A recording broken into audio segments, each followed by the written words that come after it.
seseorang tidak memiliki mata. Rian, kamar nomor 7. Hampir membelah wajahnya.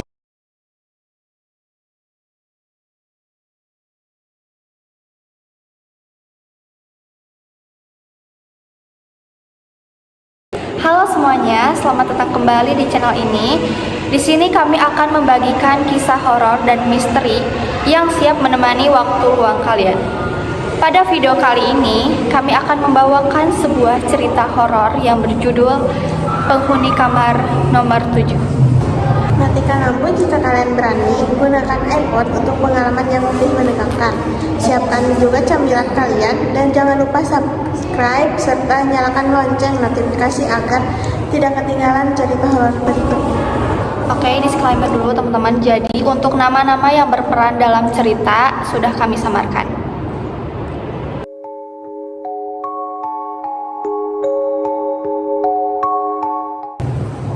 Tidak semua tempat yang terlihat biasa benar-benar biasa. Kadang ada tempat yang menyimpan sesuatu yang tidak terlihat, sesuatu yang menunggu. Dan bagi Rian, tempat itu adalah kamar nomor 7.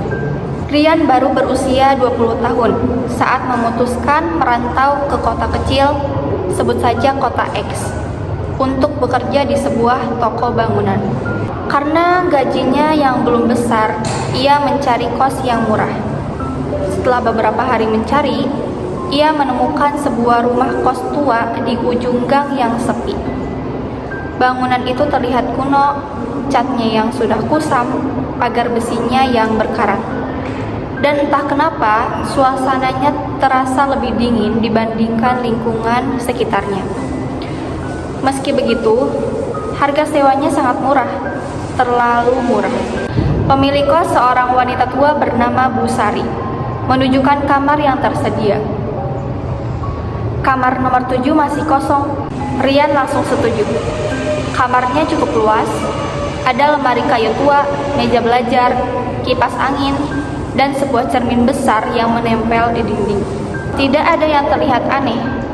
Sebelum pergi, Bu Sari sempat berkata pelan, "Kalau nanti malam dengar seseorang memanggil namamu, jangan jawab." Rian tertawa kecil. "Saya tinggal sendirian, Bu." Bu Sari tidak membalas. Ia hanya menatap kamar itu beberapa detik sebelum pergi. Malam pertama berjalan normal. Rian tidur nyenyak, namun tepat pada pukul 3 dini hari ia terbangun. Bukan karena mimpi, melainkan karena mendengar seseorang memanggil namanya.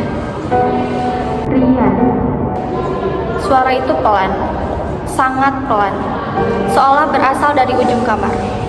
Rian membuka mata, ruangannya gelap, sunyi, dan tidak ada siapa-siapa. Ia mengira hanya mimpi lalu kembali tidur. Namun beberapa menit kemudian, suara itu terdengar lagi. Kali ini lebih jelas. Rian langsung duduk, jantungnya mulai berdebar. Ia menyalakan lampu, tidak ada siapa-siapa. Pintunya terkunci, jendela tertutup, semuanya normal. Akhirnya ia kembali tidur. hari berikutnya tidak terjadi apa-apa. Namun malam kedua lebih buruk.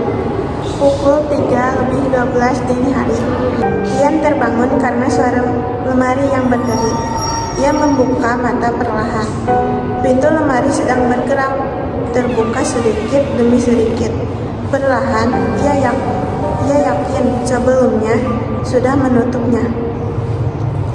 Rian bangkit, mendekat, lalu membuka pintu lemari sepenuhnya. Kosong. Hanya pakaian miliknya. Tidak ada yang aneh. Tetapi saat ia hendak menutupnya kembali, matanya melihat sesuatu. Di bagian belakang lemari ada goresan, seperti tulisan. Rian menyorotnya dengan senter ponsel. Tulisan itu berbunyi, "Jangan tidur jam 3 pagi." Tubuhnya langsung merinding. Keesokan harinya, ia bertanya kepada penghuni lain. Tidak ada yang mau menjawab. Bahkan beberapa orang terlihat tidak nyaman saat mendengar kata kamar nomor 7. Salah satu penghuni lama akhirnya berbisik. "Kamu penghuni baru ya?" "Iya, kalau bisa pindah." "Kenapa?" Pria itu menatapnya serius. "Karena kamar itu bukan kamar biasa." Malam ketiga, Rian mencoba tidak tidur. Ia duduk di tempat tidur sambil memainkan ponselnya. Jam menunjukkan pukul 2:58 dini hari. 2 menit lagi menuju jam 3. Tidak terjadi apa-apa. Jam 2:59 masih lama. Jam 3:00 lampu kamar tiba-tiba mati. Semua, termasuk lampu lorong. Seluruh kos mendadak gelap. Kemudian terdengar suara langkah kaki. Langkah itu berasal dari luar kamar, mendekat perlahan, berhenti tepat di depan pintu. Rian menahan napas, kemudian terdengar suara perempuan pelan, lembut. Rian membuka pintunya. Tubuh Rian langsung membeku. Ia teringat pesan Bu Sari, "Jangan jawab, jangan membuka pintu." Suara itu terus terdengar, semakin lama semakin memohon. "Rian, aku kedinginan. Rian, tolong." Tangisan mulai terdengar, tangisan seorang perempuan. Namun ada sesuatu yang aneh. Suara tangisan itu perlahan berubah menjadi lebih berat, lebih keras, seperti suara laki-laki. Kemudian berubah lagi menjadi suara anak kecil, lalu berubah lagi menjadi puluhan suara berbeda. Semuanya memanggil namanya bersamaan. Rian. Saat itulah Rian sadar, apapun yang berada di luar pintu bukan manusia. Pagi harinya, ia menceritakan semuanya kepada Bu Sari. Wajah wanita tua itu langsung pucat. "Kamu tidak membuka pintunya, kan?" "Tidak." Bu Sari terlihat lega. "Lalu sebenarnya ada apa di kamar itu, Bu?" Wanita tua itu diam lama, sangat lama. Akhirnya ia bercerita. "Dulu sekitar 15 tahun yang lalu, kamar nomor 7 dihuni seorang mahasiswa bernama Dimas. Dimas dikenal rajin dan pendiam. Namun, setelah beberapa bulan tinggal di sana, ia mulai berubah. Ia sering bicara sendiri, sering tertawa tanpa alasan, dan selalu mengatakan ada seseorang yang tinggal bersamanya di kamar. Suatu malam, Dimas menghilang, begitu saja, tanpa jejak, tanpa tanda. Pintu terkunci dari dalam, tetapi penghuni kamar lenyap. Sejak saat itu, kejadian serupa terus berulang. Penghuni demi penghuni mengalami gangguan, beberapa pindah, beberapa mengalami trauma, dan satu orang lagi menghilang. Sejak mendengar cerita itu, Rian semakin takut. Namun ia belum punya uang untuk pindah. Ia terpaksa bertahan. Kesalahan terbesar dalam hidupnya, karena malam berikutnya semuanya menjadi jauh lebih mengerikan.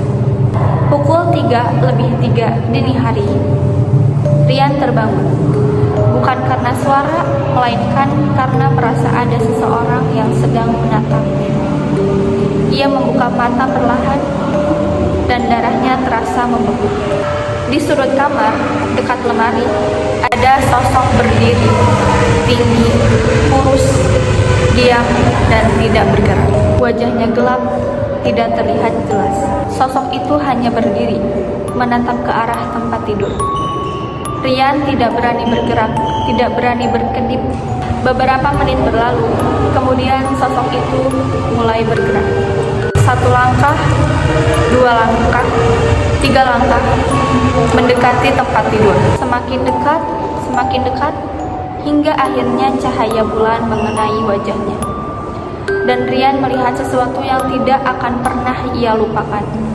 Wajah sosok itu tidak memiliki mata, tidak memiliki hidung, tidak memiliki telinga, dan hanya memiliki mulut.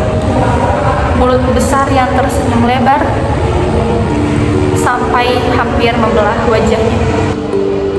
Rian menjerit, lampu kamar langsung menyala dan sosok itu menghilang.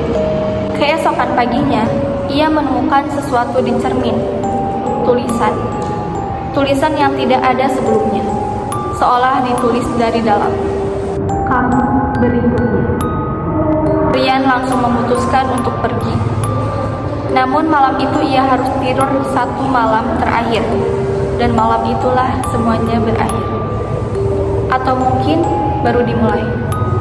Tepat pada pukul 03.00 dini hari, semua suara menghilang. Tidak ada jangkrik, tidak ada angin, tidak ada kendaraan, sunyi total.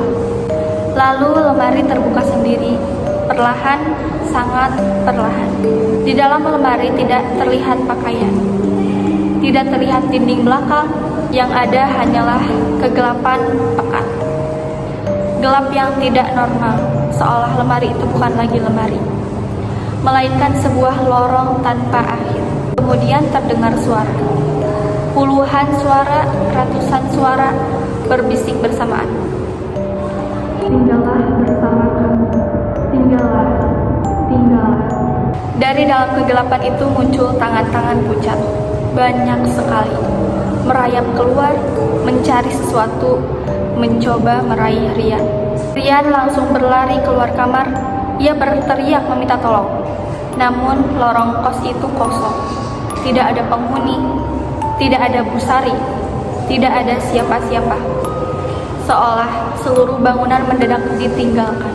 Saat menoleh ke belakang, ia melihat semua pintu kamar terbuka. Dan di dalam setiap kamar berdiri sosok-sosok gelap, menatap ke arahnya, diam. Tidak bergerak, hanya menatap. Dan di ujung lorong, tepat di depan kamar nomor 7, berdiri sosok paling tinggi. Dengan senyum yang sama, mulut yang terlalu besar, dan mata hitam kosong. Sosok itu berbisik pelan. Sekarang giliran. Rian pingsan. Ketika sadar keesokan paginya, ia sudah berada di luar kos. Tidak ada yang tahu bagaimana ia bisa berada di sana. Ia langsung pergi dan tidak pernah kembali. Namun hingga sekarang, rumah kos itu masih berdiri, kosong, terbengkalai. Dan menurut warga sekitar, setiap pukul 3 pagi, lampu kamar nomor 7 masih sering menyala sendiri.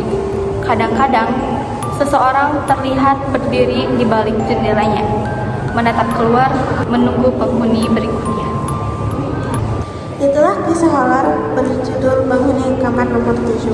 Menurut kalian, apakah yang dialami oleh Rian hanyalah halusinasi akibat ketakutan, atau memang ada sesuatu yang menghuni kamar tersebut? Tulis pendapat kalian di kolom komentar ya. Jika kalian menyukai cerita ini, jangan lupa klik tombol subscribe, like, dan juga kalian isi komentar di bawah ini. Dan juga aktifin lonceng notifikasinya agar tidak ketinggalan setiap kisah-kisah horor yang kami ceritakan pada video-video berikutnya. Terima kasih sudah menemani hingga akhir cerita. Sampai jumpa di cerita misteri berikutnya. Bye.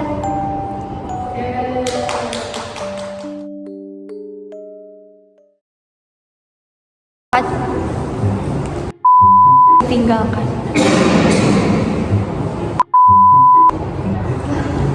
Besok pagi ada Penghuni lain di dekat. Rian. Coba di